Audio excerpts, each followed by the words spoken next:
நான் வந்து இந்த ஆட்ல பார்த்து தான் இவருடைய இதை பார்த்தேன், அட்வர்டைஸ்மெண்ட்டை பார்த்துட்டு தான் நான் புக் பண்ணேன். எனக்கு வந்து யாரு என்ன ஏதுன்னே தெரியாது. சரி, இந்த இது பிடிச்சது பெங்களூர்லேருந்து நிறைய பேர் பண்ணுறாங்க இந்த காசி கயாக்கு.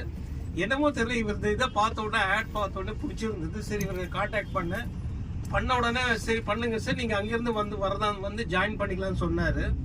பட் ஜாயின் பண்ணிக்கலாம்னு சொல்லிட்டு நானும் இதெல்லாம் எந்த டிக்கெட் புக் பண்ணுறது என்னன்னு எல்லாம் கேட்டப்போ ஒன்றுமே அந்த கிளியர் கட் பிக்சரே எனக்கு கிடைக்கல. சரி, நானும் ஏதோ ஒரு ஃப்ளைட் டிக்கெட் புக் பண்ணி வச்சுட்டேன் நான்.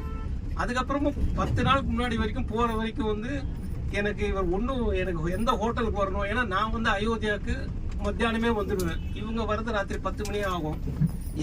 நான் எங்கே இருக்கிறது அதை பத்தியும் ஒரு கிளியர் பிக்சரும் இல்லை எனக்கு. என்ன இவர் கண்டக்ட் பண்ணுவாரா பண்ண மாட்டாரா, இல்ல நம்மளை கூட்டின்னு போவாரா எப்படின்னு தெரியலையே அப்படின்ற ஒரு டைலமா இருந்தது. But as a bank employee calculative risk எடுக்கணும். ரிஸ்க் எடுக்கலன்னா அதுக்கப்புறம் லைஃபே இல்லை. ஸோ நான் கால்குலேட்டிவ் ரிஸ்க் என்ன மேக்ஸிமம் 20,000 அட்வான்ஸ் கொடுத்துரும், போனா போயிட்டு போகுது, நம்ம வாழ்க்கை அவங்க சாப்பிட்டுட்டோம் பரவாயில்ல. இல்ல வீட்டுல கேட்டாங்க எப்படி போய் அங்க போய் என்ன பண்றது, இறங்கின உடனே எங்க போறது, பரவாயில்ல அப்படியே இல்லைன்னா நம்ம ஒரு ரூம் எடுத்துட்டு இருப்போம், நம்ம தனியா டூர் ஆர்கனைஸ் பண்ணிட்டு நம்ம போயிட்டு வந்துருவோம். நம்ம டிக்கெட் எல்லாம் புக் பண்ணியாச்சு. ஆனா சர்ப்ரைஸ், நீங்க நம்ப மாட்டீங்க, கடைசி வரைக்கும் எனக்கு இவர்கிட்ட இருந்து கிளியர் பிக்சர் கிடைக்கல. எங்க வருது என்ன, ஒரு ஹோட்டல் சொன்னாரு, அந்த ஹோட்டலுக்கு வந்துருங்க அப்படின்னு அவ்வளவுதான் சொன்னாரு. எங்க சார் அங்க போனா ரூம் கிடைக்குமா, அதுவும் இல்லை, வெயிட் பண்ணுங்க அவ்வளவுதான், ஒரு வாரத்துக்கு வரும். அதுக்கப்புறம் உங்களுக்கு சர்ப்ரைஸ், நான் ஃபிளைட்ல உட்காந்துருக்கேன், காத்தால 11:10க்கு ஃபிளைட்டு, 11 மணிக்கு ஃபிளைட்ல உட்காந்துருக்கேன். இந்த சமையல்கார் இருக்கார் பாத்தீங்களா குண்டா, அவர் போன் பண்றார் எனக்கு.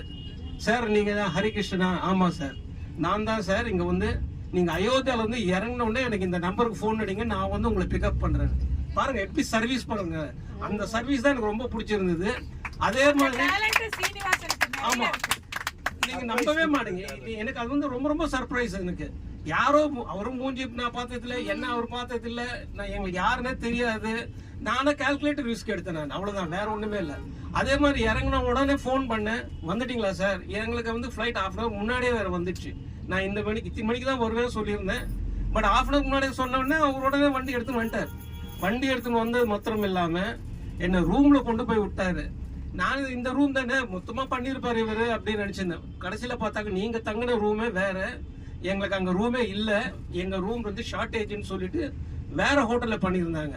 அங்க